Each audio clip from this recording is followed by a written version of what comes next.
St. Lucians. We're now entering the third segment of our program, and we're right back here.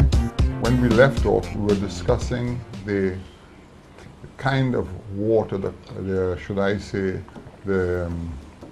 kind of water that is available to us and how we need to deal with it. My guest, Mr. Hippolyte, was just identifying a body of water in the Union area which has some sort of prospects, and he will give us his take on that a bit more, Vince. Yes. Well, in fact, we began showing a lot of interest in that body of water ahead of the drought this year.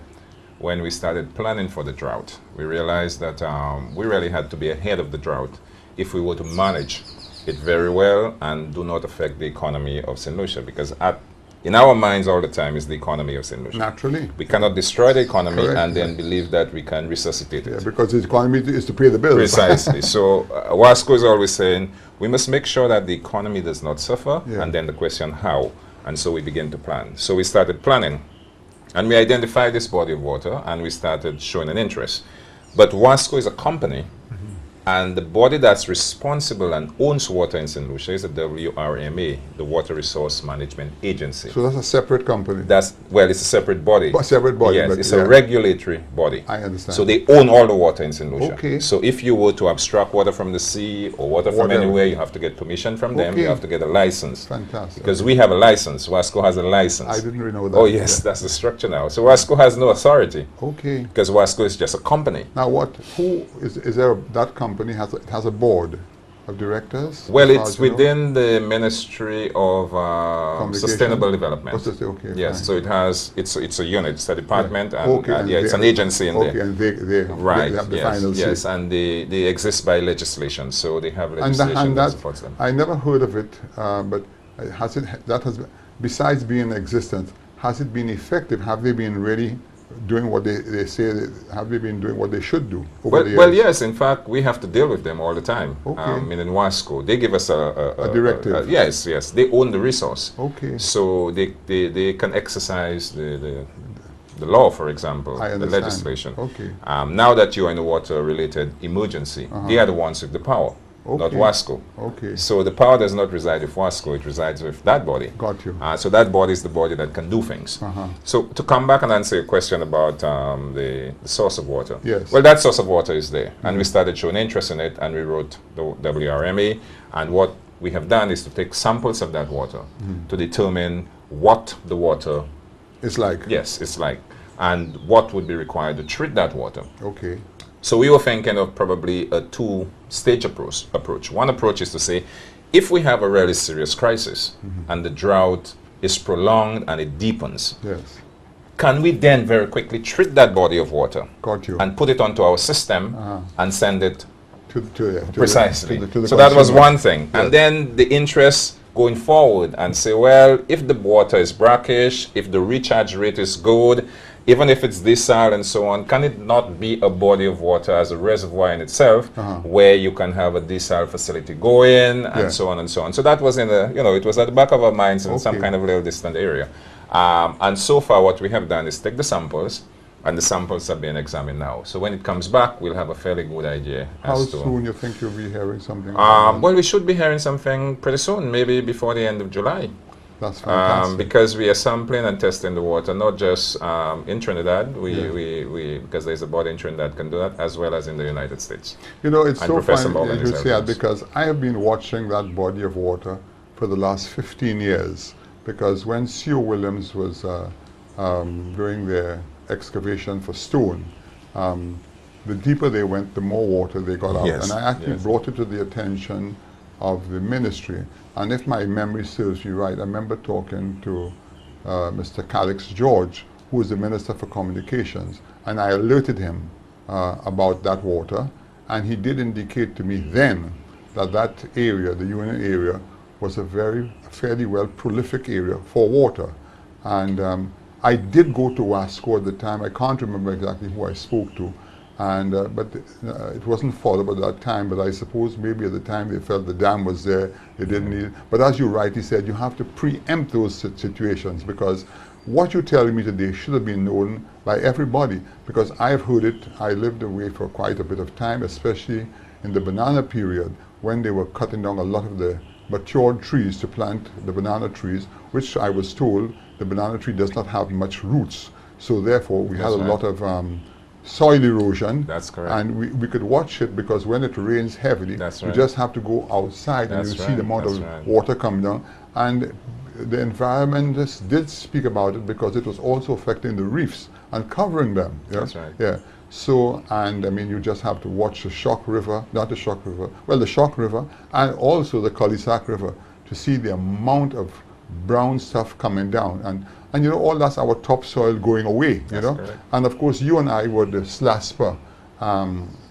You were not in a top position at the time, but I think, were you in the accounting section? No, I was the economist at the economist, time. okay, yes. Fine.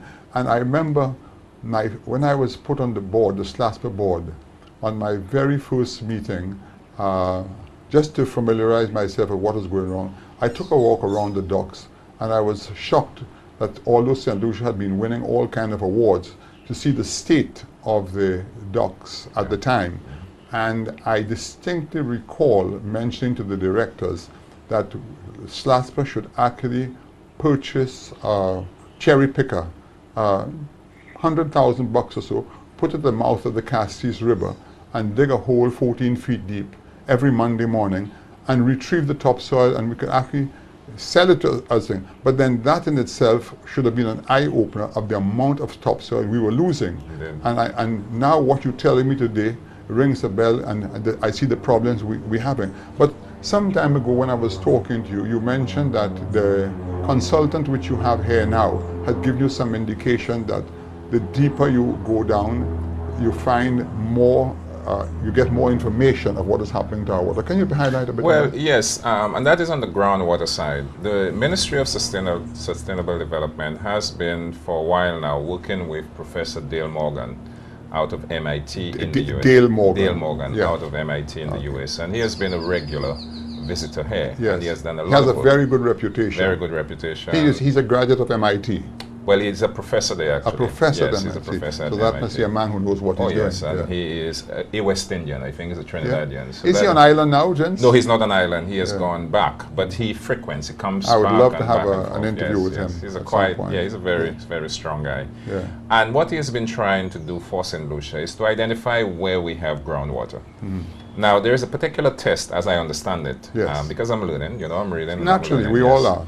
What they call it a resistivity test. So it's like prospecting. It's almost like looking for oil. Okay. And he has identified a few areas in St. Lucia where the results are very strong. Okay. And he says the strongest area that he has identified is the Vanna area. Okay. So he says that the indications in Vanna are very strong, but these are indications for now. Right. But he's also indicating that the indications are strong and shows that it's about maybe 200 meters deep. So 200 meters deep would be about a little over 600 feet. Yeah. Now the thing about it is you have to do a lot more work. Yes. To give yourself greater assurances before you actually drill. Because that's an expensive process. Yeah, you spend millions of dollars drilling and only to find out you don't get enough. Right. And we don't have that kind of money to do. And more so, what's important, and I think that's the point you're trying to get me to make, is the fact that you have to be sure that if you identify a body of water beneath ground, that it is not just that is the most important thing. The most important thing is how quickly that body replenishes itself. Got you. So they call that the recharge rate. Right. So recharging that body of water is significant. If you were to abstract water from that body, and there's enough feedback, and it will take you 10 years to fill it back, then you're wasting your time. You're wasting your time. Correct. Yeah. Yes. But you know, Vince, as you mentioned about Mr. Dale Morgan, an MIT professor, this man has to be well recognized in the US. Yes. He must also have relatively good connections. Yes. You know, something is just going through my mind now. We also have in St. Lucia Buckeye, whom just bought over the Hess project. Yeah. This is a very powerful organization. And I think Buckeye originated from Texas, if I'm not mistaken. Dale Morgan Wasco, and Buckeye sort of get together and revisit the possibilities of working together and drilling. Because as we said earlier in the program, St. Lucia cannot afford that kind of money. And time is not on our side. Time is not on our side. This is a very serious situation, and I don't know whether that is a good idea. I'm trying to short circuit because, you know, going away and looking for money is a very difficult situation. Right now, for instance, you know, recently the Prime Minister was in London, as you very well know. He had a big conference, he had a big function, he's gone back again. I have been in that position before because I was a goodwill ambassador to St. Lucia in the early stages, and you know, there's no need blowing our trumpet. What we need to look at is what we have done for the country. And as the Prime Minister rightly pointed out, it is not easy to get an investor. When I was there, and I was at the NDC, many St. Lucians may not be aware of that, but Club Med had been limping along for 3 years by the organization just paying 50% of the salaries. So there was no economic activity. And eventually, when the Prime Minister, Dr. Anthony, and myself went to the Florida and found out that nothing was happening, we took them to task, and they confirmed that they were not going to reopen. At that point, the Prime Minister asked me to do whatever is possible. And I remember flying to Montego Bay and meeting the owners of Coconut Bay, who have a number of hotels, who know how to run a good 3-star hotel. And I'll tell you something, Vince, it was not easy. I virtually had to go on bended knees to the people, to the Hendrickson family, and with the help of Mr. Butch Stewart, got them to come to St. Lucia and do the Coconut Bay project, okay? Also, we got Mr. Butch Stewart to bring in and start an airline called the EC Express here. And, you know, it was not easy. It lasted for 7 months. You know, and many people on the island at the time, unfortunately, the people who were running their own airlines, they pulverized the company, okay? And, you know, eventually, EC Express had to leave because of the losses that they were chalking up. But you know, it was sad because they were already renting 15 homes. We had them down at the port, and you know, we tried to build what you call a hangar. We got opposition. So you know, we have to understand that getting people, investors in, is one thing. Holding their hand and making them is another. So we need to do that. And I really think now that we have talked, you have taught me so much at this meeting today, that it is a situation we need to revisit as quickly as possible. I hope that the various powers that be are listening.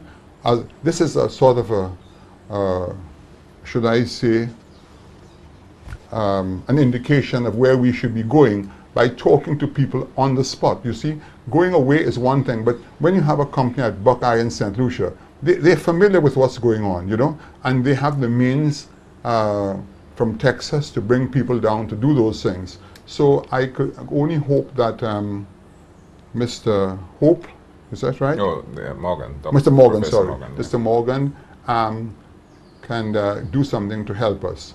Yeah. This is the end of our third segment, and we'll be right back.